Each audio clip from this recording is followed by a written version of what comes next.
9.5, 9.6, 9.6. Round of applause.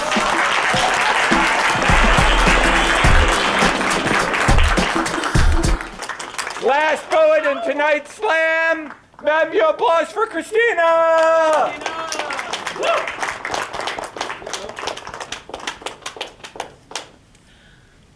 Hi guys, nice to meet you all. Thanks for lending me your ears and your time. This is a poem about cigarettes, and it's called Parasite, a poem about cigarettes. Cool. Parasite, an organism that lives in or on another species, benefiting at the expense of its host, at most driving it to untimely, unplanned self-destruction with neurotoxin blazed concoctions made of poisoned intentions. Like nematomorpha hairworms who squirm from the limp bodies of their drowned vector, grasshoppers convinced by neurointerceptor parasites that paradise laid only a leap away within hop sweet reach with it beneath insect leagues of river water, bug martyr for an epenthetic cause.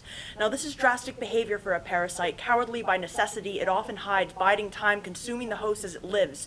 The infection looming, host unassuming, unaware of its new purpose. Fodder for mites or worms, parasitoids that lurk like the parasites that nest within me, feeding on nicotine, freeloading, exploding with needs. Parasites have oft-stricken humans through means that seem so ordinary. An ambush through the skin or the mouth, on the flesh of a peach or the butt of my cigarette. An unseen threat until time has changed allegiances. Now parasites often impose strange behaviors, derange its entertainer with soft-spoken pleas straight to the diseased brain. Take the plight of the jungle-dwelling turtle ant, a bungling, compelling struggle that's inflicted by nematodes, turning those ant gasters cherry red. The ant is led atop a lofty tree to the beat of gaudy death's drum, to which the ant's thumb-sized rear sways, a small blaze of crimson against leafy green, a bird snack, visible from miles away. And just as jewel wasps lead hypnotized cockroaches to nests of cockroach death, my parasite speeds me towards cigarette butts and ashtrays and on sidewalks, or skeevy strangers against my nature when I hanker for that imposed head brush so much, but my pack just stares back empty. And just as lancet flukes nuke the brains of barnyard ants, driving them to leave their anthill to relieve their baffling need, and perch for hungry cows on blades of grass, my parasite, my addiction drives me from bed at odd hours, 1 a.m., 3 a.m., 6 a.m., despite the phlegm that keeps me awake, opaque, thick snot expelled from my trachea, like the slime balls in which snails sack their parasites. And when my lungs, alveoli, my very cells scream why, telling me things are awry in every way they can, my nicotine mites, they give me selective hearing. With each puff, I inhale more bugs. Each wriggling cockroach cigarette moves me yet closer to cancerous death, yet each smoky breath is handled religiously, reverently. As if it were my last, I lambast my dwindling days, set that cockroach ablaze, and absorb more parasites that crave, that drill through my brain, and scream for more unceasingly. Open-mouthed, just aroused by my growing concern, pounding my synapses, whispering soft words in the night. However, my parasite is an anomaly. Throughout my studies in botany, entomology, I've found no vector that is as clearly labeled as mine.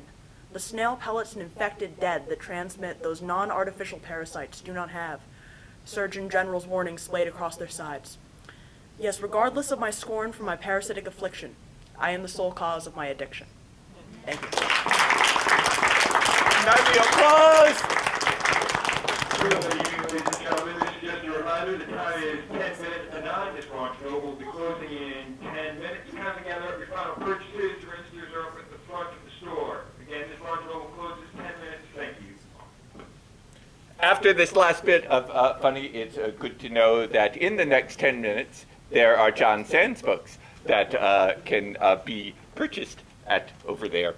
Can I count to 3 in the world's 3 most famous smokers? The Marlboro Man. Many people don't know it, but he was a smoker. Joe Camel. Also, many people don't know it, but he was a smoker. And then Mickey Mouse. Many people don't know it, but he was a smoker, and Walt Disney had to just animate all of that smoking out. The judges held him up. We have 7.4, an 8.5, and 9.6, which totals manual applause. Many people don't know it, but it was really difficult to find Joe, the smoking camel. This was a huge nationwide camel search for smoking camels, and Joe really got the job by default because all the other smoking camels had already died of Yeah. yeah, just saying.